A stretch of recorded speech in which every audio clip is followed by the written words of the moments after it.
Então, sabe o que eu tava pensando?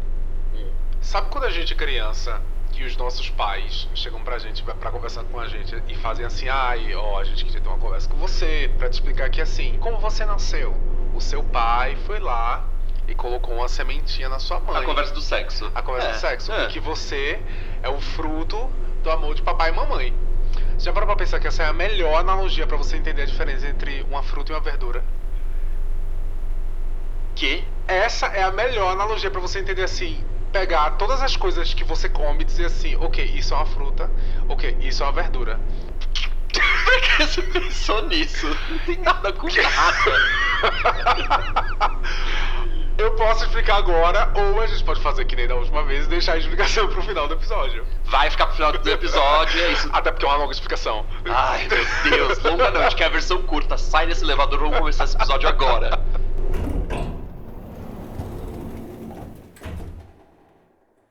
Dorothy lutando pela própria vida enquanto Elphaba e Glinda estavam cantando uma serenata uma pra outra. 137 minutos de Glinda e Fiero competindo pra ver quem consegue sofrer mais por Elphaba. Mas se alguém tivesse arruinado meu casamento com Jonathan Bailey, eu também jogaria uma casa em cima dessa pessoa. E com esses comentários da rede social Letterboxd, a gente começa mais um podcast Tá Calor, o primeiro e único podcast gravado de um elevador. E nesse nosso terceiro episódio, a gente vai falar de Wicked Parte 2 ou Wicked for Good. Bora lá! Eu tenho um pouco de medo desse podcast de hoje, da gente ser cancelado. Eu não tenho tanto problema com o Wicked, você que odeia. E já começou falando assim, não, mas tu também não gosta muito, tu já tinha me falado que não gostava muito. Eu não vou falar nada. Ah, olha lá, ela, essa ridícula. Depois do último episódio que eu fui massacrada, eu tô assim... Você agora tá assim, ó, só tirando o pé, né? Eu tô tirando o pé do acelerador de ser um hater. Mas sim, continua. Enfim, não é que eu sou um hater de Wicked, eu vou chegar nessa parte... Mas antes de chegar nessa parte de explicar o porquê, eu quero falar um pouco quem é Jon M. Chu. Quem é Jon M. Chu? Bom, ele é o diretor que, inclusive, ganhou muita notoriedade por ter dirigido esses filmes. Porque, assim, antes disso, era um pouco complicada a situação dele. Eu vou falar alguns filmes que ele fez. Eu gosto de sempre começar por aí. Então, ele fez Ela Dança, Eu Danço 2. 2008, ele fez Ela Dança, Eu Danço 3, em 2010. Ele fez o grande filme G.I. Joe Retaliação, em 2013. Eu amo que, assim, Ela Dança, Eu Danço 2 e Ela Dança, Eu Danço 3... Eu, como uma pessoa que adora filmes de dança específicos, de dança, não musicais, mas de dança, eu adoro, porém eles são muito ruins. Desde o primeiro, assim, ele não dirigiu o primeiro já era péssimo, o 2 é horrível, o 3 é podre, porém eu adoro. Mas o G.I. Joe Retaliação é horrível, não tem como defender. Não, quando eu tava fazendo essa pesquisa, eu vi que existem 5 Ela Dança, Eu Danço, e quando eu vi que, inclusive, ele dirigiu Ela Dança, Eu Danço 5, em 2014. O 3, ele veio naquela época que, tipo, o cinema tava achando que o 3D ia revolucionar tudo, então a ideia era fazer as pessoas se sentirem dançando com os dançarinos. Cara, é ruim demais. Enfim. Não, eu fiquei realmente muito passado. E agora que você falou que existe filmes de dança e não musical... É diferente. Ela Dança, Eu Danço não tem música, eles não cantam, eles só dançam. Eles não cantam, eles só dançam. Truque de Mestre ao segundo ato, você falou que já assistiu, né? Sim, a internet adora esse filme. A internet adora uma cena desse filme. É divertido. É um filme divertido. Aí tem Podres de Rico, em um bairro de Nova York, que o nome em inglês é In the Heights, que acho que é outro musical. O Podres de Rico é engraçado, porque apesar da localização em português do Brasil ter sido só isso, o nome original, que é Crazy Rich Asians, é muito bom porque foca exatamente em asiáticos ricos. O nome Podres de Rico eu acho que não vende a genialidade. Não vendeu, e eu achei Não meio... vende a genialidade desse filme. E aí, sim, ele termina em 2024 e 2025 com os dois filmes Wicked e 1, né, e o Wicked Parte 2 agora que a gente assistiu. Que ele ficou muito bem cotado depois de Wicked. Ele antes era... Ele era um diretor de musical, de filme B, assim, não tinha um grande filme antes de Wicked, né, apesar de Ela Dança, Eu Danço ter 5 continuações, não tinha nenhum grande, assim, né. E aí eu fui pesquisar um pouco sobre o estilo dele, é que ele vem desse lugar de musical mesmo, que ele trabalha um movimento de câmera muito, muito específico, alinhado com a dança da galera e com a coreografia. E aí a segunda coisa que eu ia falar é uma questão da saturação, assim. Ele trabalha um filme muito saturado, apesar de Wicked 1 ter tido uma controvérsia aí, né? teve o Wicked, o primeiro, apesar de você estar falando que ele gosta dessa saturação, que não é mentira, porque quando você pega os filmes anteriores dele, realmente tem um selo Netflix ali de saturação. Mas eu posso estar agora sendo maluca, mas eu sinto que em Wicked ele quis rejuvenescer o estilo dele e ele foi exatamente pro lado contrário. E aí, em questão do filme Wicked, isso foi extremamente criticado. Todo mundo comparou muito com o filme de 39, né? Foi utilizada uma tecnologia nova na época que era exatamente feita para colorir os filmes e a coloração era bem saturada, era muito bonita. Fazia parte da ideia do filme original. Essa questão dessas cores. E aí muita gente ficou assim, porque o filme feito hoje em dia, de um mundo mágico, está com esse color grading quase saturado, assim. Ele falou que, na concepção dele pro primeiro filme, ele, pra fazer as pessoas acharem que aquele mundo era real, ele precisava de saturar o filme. Eu discordo um pouco do que ele tá querendo dizer, mas é isso. E você aí. vê que o filme, ele foi filmado pra ser extremamente saturado, assim. Exatamente. Então é muito estranho quando você vê que ele tá um pouquinho, um tom abaixo, sendo que tudo é extremamente colorido, assim. E eu lembro de ter sentido isso no cinema. E se você for na internet, tem várias matérias, assim. A Variety fez uma sobre... Exatamente, sobre ele ter falado mas a intenção era deixar descolorido. E assim, Tanto que no segundo, super colorido. O segundo tem uma paleta Olha lá, ali as bem críticas intensa. funcionam. Critiquem. Tem que criticar, isso. tem que encher o saco desse povo. E aí, uma coisa que eu gosto muito, esse filme é baseado no musical da Broadway. O musical da Broadway é baseado numa série de 4 livros. E essa série de 4 livros é baseada no livro original de Oz, né? Que foi escrito em 1900. Ele é um livro... É super velho. Muito velho. Essa série é chamada de Os Anos Perversos. O primeiro livro, Wicked Son of a Witch, que é o Filho de uma Bruxa, esse é o livro basicamente que se baseia o musical. Os outros 3 livros lançados dentro dessa série, eles continuam a história de Wicked. Inclusive, um desses livros é que eles vão para um lado muito mais político, ele questiona muito a religião. Então, assim, ele aprofunda muito mais as críticas sociais. E quando isso foi transportado para o musical, é que no musical, óbvio, né, um musical da Broadway, então eles tendem a deixar o negócio assim um pouquinho mais vanilla. Então eles tiraram muito dessa crítica que acontece dentro desses 4 livros. Inclusive, acho que uma coisa interessante de saber, Elphaba não é um nome aleatório, né? Elphaba vem do nome do criador de Oz, né? Que é L.F. Baum. Então, Elphaba. Eu achei engraçado isso, eu não sabia. Eu achei bem interessante, assim, de onde veio o nome dela e saber que veio do escritor original de Oz, né? Ao mesmo tempo que eu penso que é um nome horrível. Menino, é um nome americano. Não, mas o Elphaba. Elphaba, eu acho um nome muito feio. O nome de uma personagem, assim, de uma protagonista Elphaba, eu penso A outra chama Glinda.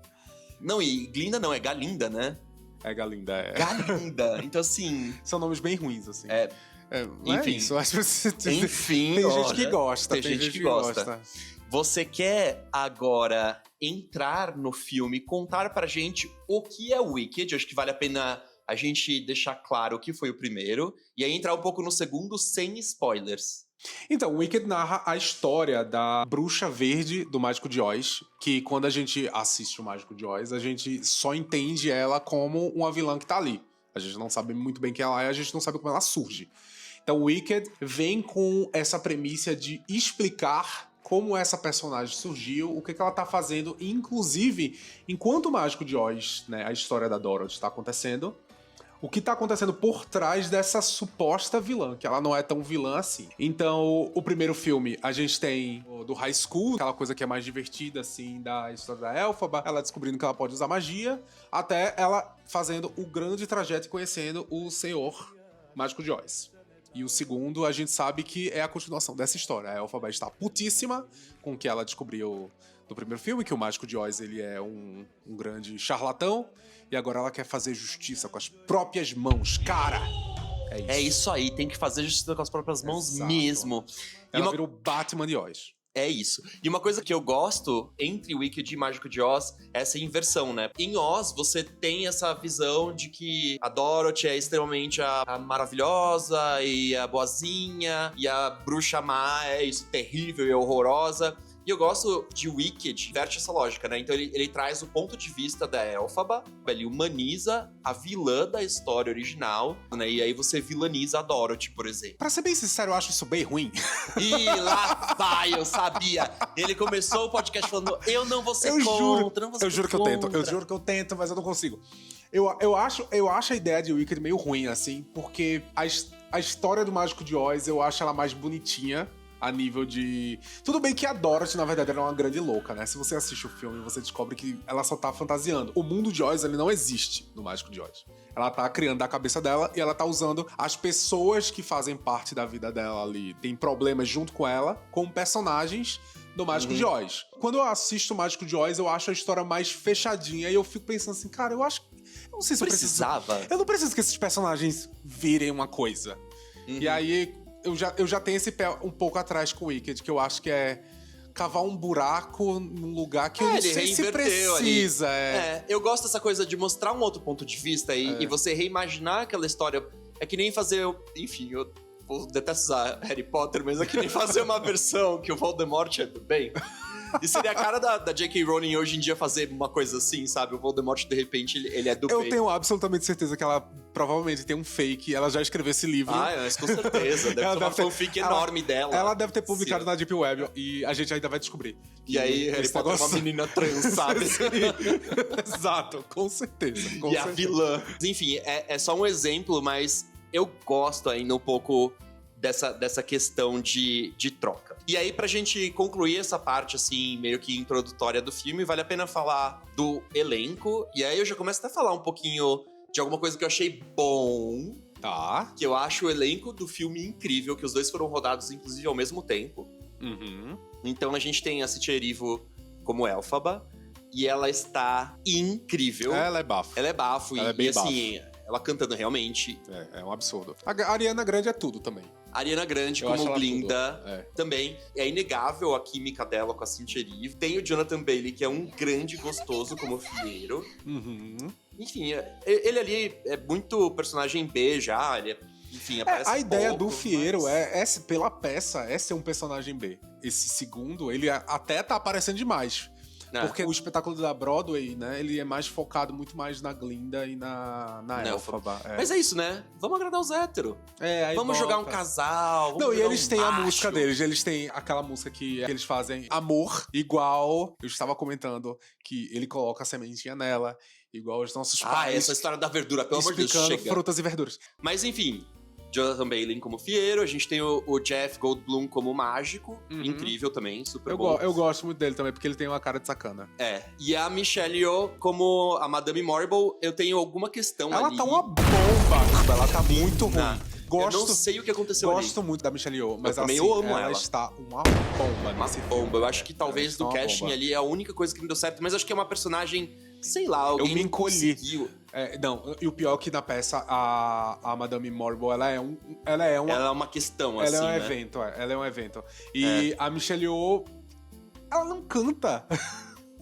O momento que ela abriu a boca pra cantar, eu tive vontade de morrer no cinema. Você quer se encolher na cadeira, assim, você eu me encolhi, eu fiz meu assim. Deus. E aí, dito isso sobre os atores, minha crítica sobre o Wicked. Ou você quer começar? Não, comece aí, eu quero saber. Comece aí. Eu quero saber o que você acha. Vai, começa Vamos aí. lá. Eu não tenho como falar de Wicked 2 sem falar de Wicked 1. Vamos dizer que é uma obra. É que assim, é difícil falar que é uma obra, porque o primeiro e o segundo, eles destoam muito.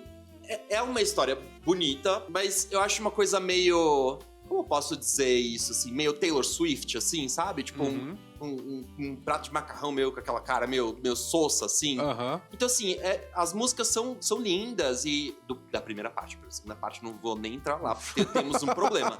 Mas são músicas bonitas e aquele momento que todas as gays gritam e choram no cinema, com a Elphaba voando e aquela capa gigante, assim, as pessoas emocionadas cantando no cinema, aplaudindo. Mas, assim, ao mesmo tempo, eu acho uma história tão... Tipo, o que aconteceu aqui, sabe? Eu não consigo. E acho que talvez é uma daquelas coisas meio de expectativa versus realidade. Eu não vi os musicais, então, assim, eu não tenho essa referência. E como eu tenho 37 amigos. E todos esses amigos falaram pra mim que eles foram... Quando estreou o musical aqui em São Paulo, teve amigo meu que foi ver 5 vezes. Ele falou, eu chorei as 5 vezes, tô emocionadíssimo. Eu ficava assim, meu Deus, deve ser ótimo. Não, eu tenho um amigo, quando ele foi no espetáculo, ele literalmente virou pra atriz da Elphaba enquanto ela tava cantando e perguntou pra ela assim, você sabe a diferença entre uma fruta e uma verdura e o fato de que você pode pegar... menino, de novo essa história. Eu aqui olhando com sua atenção e você acabando. Eu tô aqui tentando dialogar. Eu acho, primeiro, melhor. Eu não acho que é um filme incrível. Eu dei uma nota boa. Acho que eu preciso até olhar de novo pra lembrar, assim. Mas acho que eu dei uns 3,5 de 5. Uhum. Que eu acho uma nota boa. É uma nota boa. Essa questão, eu acho que essa de ver tanta gente com tanta expectativa aí, eu fui assistir e eu não se senti correspondido com essa expectativa. Então isso meio que deu já uma frustrada, assim, sabe? Uhum. Então, eu acredito que isso me deu uma baixada. E aí, quando eu entro no Wicked 2, é fraco, muito nada horrível. convence, assim, óbvio, é um arco e é uma história só, mas as músicas você não, pelo menos eu não me emocionei em nenhuma. As músicas são bem ruins, O que eu sinto um pouco a parte 2 é isso, e eu acho que pra mim, a minha classificação pra Wicked, a parte 2, seria uma coisa mais... uma sessão da tarde, assim. Não é nem pra assistir em streaming, mas, sei lá, assistir em TV aberta. Sei lá, você tá no Natal, na casa dos seus pais, e alguém ligou e tá passando. Beleza, assiste, Caramba, você odeia esse musical, né? Impressionante. Menina, você pare de botar palavras na minha boca. Você tá... Você está sedenta pra eu ser cancelada. Caramba! Eu vou te falar uma coisa. Sabe por que você odeia tanto? Sabe por que você odeia tanto Wicked? Eu vou te falar por que você odeia tanto Wicked. Lá vai, menina, vai. Eu vou te falar. Gente, presta atenção. A gente escolheu esse formato de podcast porque o Arthur, ele é verde igual a Elphaba. Ele é verde igual a ela, entendeu? E aí ele tem uma mania horrorosa de que quando ele vai na praia, ele bota uma sunga muito curta. E aí quando ele vai no mar e ele volta... Um dos testículos dele fica pra fora. E esse testículo, ele é verde musgo, que é um verde muito mais escuro que o verde da Elphaba. E é por isso que você odeia tanto. Porque você é uma pessoa que não tem a capacidade de gostar de um bagulho de uma pessoa que tem a cor igual a você, entendeu? Menina. Agora você tem sua genitália verde musga, verde mais escurinha, e tá aí sofrendo. Aceite ela assim, pouco mais escurinha. Pra vocês verem, olha o que eu tenho que aguentar, que inventa legume. Então é desgraçada, é só isso que eu vou falar pra você. Qual é a cor do kiwi? É verde, tem um testículo de kiwi, cara. Mas já que você quer tanto ser, assim, tudo lindo e maravilhoso... Hoje eu sou da paz. Vai, Glinda. Hoje eu sou super da paz. Vai, Glinda, conta eu não pra vou gente. ser intoxicado pelo seu testículo verde musgo. Conta pra gente qual é, então. Mas assim, um dos pontos que você levanta, eu acho interessante, que é o que você diz, se você não consegue entender o frisson, né, das pessoas por Wicked. Eu admito que eu também não consigo entender tanto. Eu só consigo entender dos americanos. Os americanos terem esse frisson por Wicked, eu acho que existe uma coisa meio que histórica deles, assim. Que desde o Mágico de Oz, a versão de 39 e tal, os americanos, eles viraram uma nação quase devota ao Mágico de Oz. Eles amam sempre que o Mágico de Oz passava nas TVs, eles reassistiam. Foi um dos filmes mais vistos, assim, na história americana, por conta exatamente da quantidade de exibições no cinema e por conta da quantidade de exibições que tinham na TV e que as pessoas queriam ver. Então existe uma devoção a essa história. Tanto que tem um detalhe muito engraçado sobre o Mágico de Oz. Existe uma parada lá nos Estados Unidos que entrou pro livro dos recordes como uma parada com mais pessoas fantasiadas de personagens de um Mágico de Oz, e que aconteceu nos Estados Unidos porque as pessoas queriam ir pra rua fantasiados dos personagens do filme. Então, assim, a forma como você vê que os americanos tratam o Wicked e vão no cinema e... A gente tava faz vendo... muito sentido, é atrelado à cultura deles. Eles amam isso, eles amam essa história. Tem uma coisa muito legal a respeito do Mágico de Oz que eu adoro. Quando ele foi lançado, tem uma cena muito específica em que Dorothy abre a porta e ela entra em Oz, né? E que quando ela entra em Oz tá completamente colorido, e nessa época ainda os filmes ainda estavam naquela transição entre colorido e preto e branco. E as pessoas gostam de comparar que o momento que ela entra é o momento em que as pessoas tiveram que aceitar que o cinema colorido era muito melhor que o preto e branco. É nesse nível de disrupção cultural que o Mágico de Oz é visto pelos americanos. Sai Wicked, eles fazem um musical da Broadway, eles fazem filme, eles fazem documentário, eles fazem show com a Ariana Grande e com a Cynthia Erivo sobre o filme. Então eu consigo entender um pouco essa devoção. Já pra gente que tá meio de fora, eu admito que eu fico um pouco, tipo... Ah, então não é bem Glinda, né, meu amor? Eu não tô sendo tão Glinda, eu só tô justificando, tá? Eu tô justificando, porque o seu testículo verde musgo é horrível. Cala essa boca, essa cara de brócolis horrorosa. Mas assim, o que eu acho? Eu acho uma coisa muito engraçada nesses filmes. Porque assim, quando eu assisti o musical... Você assistiu o musical? Não vi o musical. Eu vi só o filme. Ah, você comentou que você não viu o musical, né? É. Tá, eu assisti o musical uns 10 anos atrás. E aí eu fiquei com muito mixed feelings. Porque o musical, eu gostei muito da parte 1. E eu detestei a parte 2. Lá atrás, 10 anos atrás. Eu assisti com uma amiga minha. E eu assisti, eu fiquei assim... O que é isso? E eu realmente não me identifiquei com aquela história. Eu disse assim, essa história não é pra mim. Eu achei a parte 1 muito divertida, achei a parte 2 uma bagunça. Uma bagunça. E aí, quando eu vejo os filmes, foi engraçado, assim, porque eu sinto que o que os filmes conseguiram resolver um pouco da peça, eles também pioraram em outras coisas. E a minha crítica, eu acho que principalmente do parte 2 tá nesse lugar. Porque eu acho o parte 1 muito legal. Ele me lembra um pouco a sensação que eu tive quando eu assisti a peça, a parte 1 da peça, que era muito divertida, com muito mais pirotecnia, tem uns efeitos a mais, assim. Tem uma curiosidade que eu acho, isso é da minha cabeça, tá? Tem uma curiosidade que eu acho... Então é ruim. É ruim o quê, meu filho? Se é da sua cabeça, não pode ser bom, menina. Não, veja bem. A gente começou esse podcast falando uma sementinha. Lá vai ele de novo com essa história da semente. Meu Deus. Essa sementinha faz todo sentido com o Wicked. Então vai, fala. Mas qual enfim, tem uma coisa, eu não sei, pode ser coisa da minha cabeça, pode ser puro terraplanismo. Eu posso estar dando uma de bugone agora. Mas quando eu assisti o Wicked há 10 anos atrás, quando a Elphaba voa em Defying Gravity, nessa época, a forma como eles fizeram no teatro foi tapar os instrumentos que levitavam ela com um monte de tecido. Era muito tecido, assim. O palco ficou cheio de tecido. E aí, quando eu assisti a versão do filme... Eu achei muito engraçado, porque o manto dela fica gigante. Ele vai crescendo. E aí eu fiquei pensando assim, putz, será que isso é uma homenagem a essa versão? Porque hoje em dia botam ela nos cabos, ela fica voando pelo teatro. É uma loucura.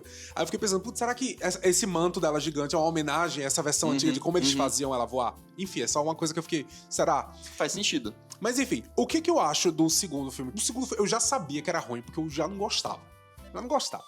Voltei a ser Igor. Voltei a não gostar de nada. Independente do testículo verde ou não.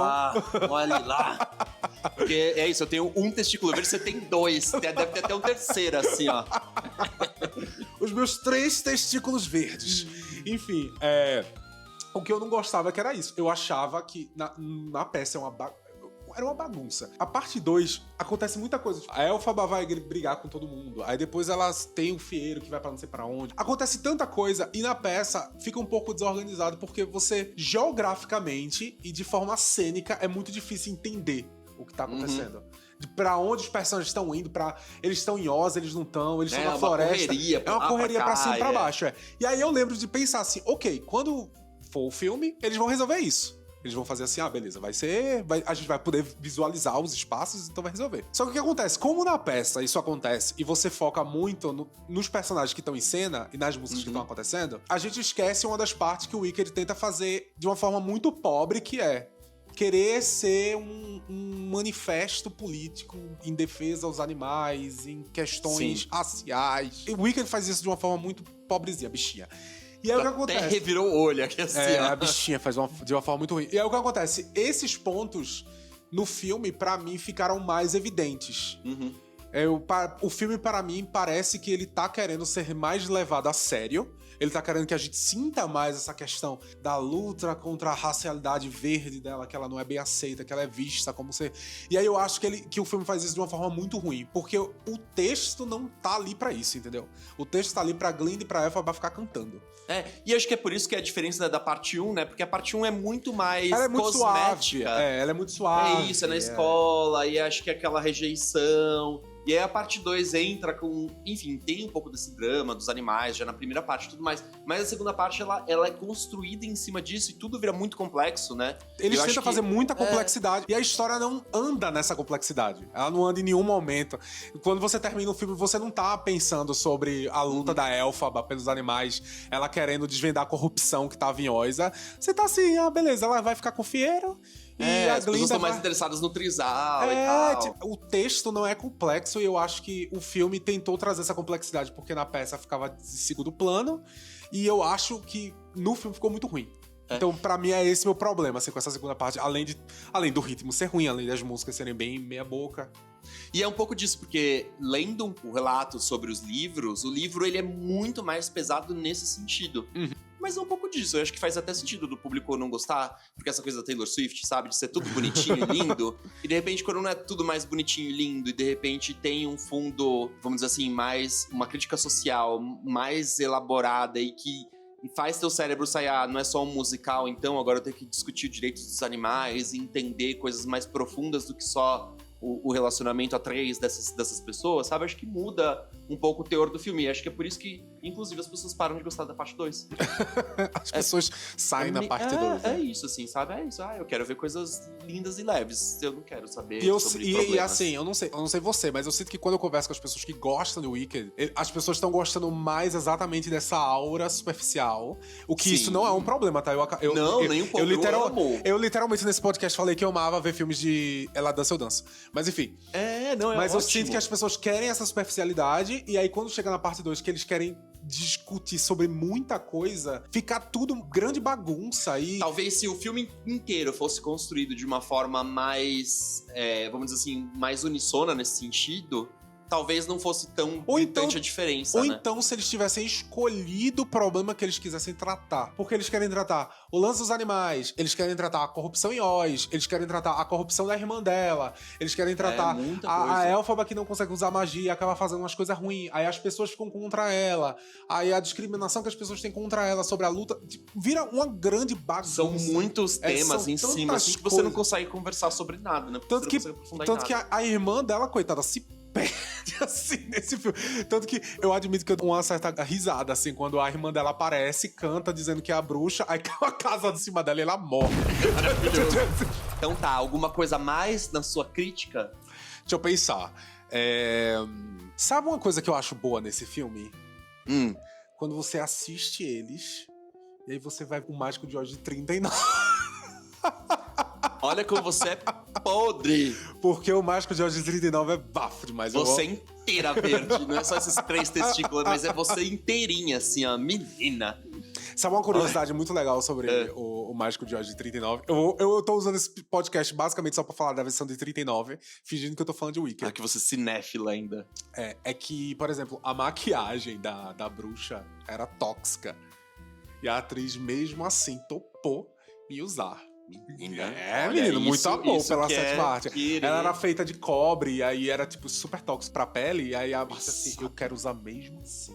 Passado. Será que a Cynthia Erivo toparia? Pior que eu acho que ela toparia, porque ela é bem foda. Sim, ela é bem foda.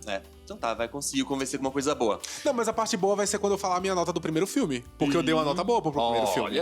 Chegaremos lá. E aí a gente continua falando meio que por aí que tá rolando.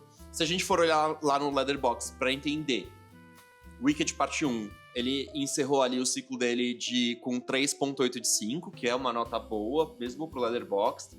Wicked for Good, você já vê que já teve uma nota mais baixa, porém, uma nota muito boa ainda, e acho que vai dentro do que a gente falou. O Wicked, por si, é uma franquia que tem muitos fãs, então assim, o Wicked, o segundo, fechou com uma nota 3.5. Mesmo que as pessoas não gostassem, elas iam dar nota boa no Letterboxd, porque as pessoas amam. É uma questão meio que de franquia, o que você tava falando, acho que explica isso muito bem e faz muito sentido, assim. Também. E aí, a gente foi meio que buscar ali uns comentários que as pessoas estavam falando, e os comentários desse segundo filme eu achei muitos comentários muito engraçados.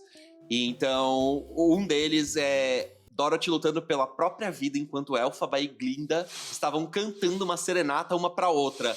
Então, eu juro, eu fiquei imaginando muito a Dorothy, assim, no porão, isso, assim, ela sentada e escutando as duas se paquerando e cantando, e ela assim, ó, esperando com um balde de água, assim. Tá bom. E é literalmente isso, tipo assim, ela só tá lá, assim, gente, e aí? Vocês vão terminar esse rolê aí? Não, muito bom. E aí, o segundo comentário tem 137 minutos de Glinda e Fiero competindo pra ver quem consegue sofrer mais por Elphaba. E é essa questão do triângulo amoroso, e eu acho que Enfim, muita gente fala dessa paixão que, na verdade, deveria ser mais Glinda e Elphaba, e o Fiero tá ali só sobrando, mas... Se essa história não tivesse sido feita em 1910, eu acho que super teria rolado, tipo, uma coisa, sabe? Uma um coisa romance sapatão, aí sim eu ia amar. Uma coisa meio Brumas de Avalon, sabe? Quando, tipo uma coisa assim... as duas bichas se pegando. Aí mete o Rei Arthur com o irmão, com não sei quem. Ia ser uma coisa meio assim. Aí sim faria sentido pro aí eu ia gostar. Aí eu não ia história. falar mais da versão de 39. Aí o próximo a gente fala, se alguém tivesse arruinado meu casamento com Jonathan Bailey, eu também jogaria uma casa em cima dessa pessoa. Eu também faria a mesma coisa, porque Jonathan Bailey é um gostoso. Gente, eu fiquei com tanta vergonha da Michelle Yeoh invocando o tornado. Ai. Ela fazendo os movimentinhos com a mão, a bichinha. E eu pensando assim, oh meu Deus do céu. Tem tanto um comentário que é exatamente sobre isso, que o comentário é o seguinte: alguém tira a Michelle Yeoh daí. Eu tô assim, nas trincheiras com essa pessoa. Porque realmente ali, eu não sei o que aconteceu. Porque é isso, eu amo ela também. Porém, nesse filme, deu alguma coisa meio ruim ali. Pra terminar, eu vou falar a minha nota. Pro Wicked Parte 2, eu votei um sólido mediano, que é 2,5. Eu votei também, 2,5. Olha, Sólido mediano. E tá vendo? Fãs de Wicked, não me cancelem, porque mesmo do jeito todo que eu falei aqui, eu acho um filme mediano. É isso, 2,5 significa isso, gente. Na média tá tudo bem. Não é um filme ótimo, mas é na média. O parte 2 é bem mediano, não tem o que dá fazer. pra se divertir, tá tudo certo, sabe? Mas em minha defesa, eu gosto muito do primeiro, diferente de você que não gosta. Ei. Eu disse você não gosta de nenhum deles. Mentira, eu só falei que eu não entendo o porquê da grande expectativa de gays em cima dessa história. Pra mim, esse é o grande... Sabe o que eu não entendo, Arthur? Sabe o que eu não entendo? Você não entende de nada. Sabe o que eu não entendo? Ridícula, Como é que tu consegue viver com esse testículo verde Olha, músico aí? e você tem 3 testículos, tá falando o quê pra mim? Dito isso, irei terminar o podcast agora, porque eu não aguento mais olhar pra cara verde dessa ridícula na minha frente. Se você ainda não segue a gente, apoie gays. Não deixa de seguir a gente, vai lá no Instagram, procura a gente. Se você detestou tudo que a gente falou, aproveita, esse é o minuto, esse é o momento da sua vida de entrar, comentar. Isso, apoie gays, pelo amor de Deus. Apoie gays. Então é isso, vai lá, Tá Calor Podcast, procura a gente. É isso, obrigado por acompanhar mais um episódio. E até semana que vem. Até semana que vem. Vai. Qual é a questão da verdura? Que essa aí tá aqui, ó, me olhando, ela fez piada da verdura. Vai, conta pra gente. Sabe o que eu acho impressionante, Arthur? Porque você deveria saber, entendeu? Você é uma pessoa... Vai, vamos. Você é uma pessoa que fez cursinho pré-vestibular. Vamos, menino, eu fiz isso há 20 anos atrás. Menino, tu tá falando pra todo mundo que tu é uma bicha véia. Há 17 anos atrás. Tá falando o que, essa ridícula? Uma bicha véia dessa no Olha ovo da verde. cara. Enfim, eu tava refletindo isso aí em casa enquanto eu fazia minha comida. Eu tava pensando que essa analogia é muito boa pra saber a diferença entre a fruta e a verdura. Porque, lembrando de quando a gente estudou biologia, e aí é a questão de que, tipo, a flor, tal como os seres humanos, elas partem da penetração. Entendeu? E aí, assim, a flor, ela vai precisar de uma penetração para conseguir dar uma fruta. E a verdura vai ser todo o resto, entendeu? Então o fruto do amor dos nossos pais que dá a gente é igual à fruta feita pela penetração da flor. E aí a verdura é o resto. Pensa comigo, pensa na maçã. A fruta. Aí O brócolis é uma verdura. o brócolis é verdura, porque o brócolis é o quê? Um caule. E é isso, minha gente. Se você ficou até o final do episódio pra escutar isso, meus pêsames.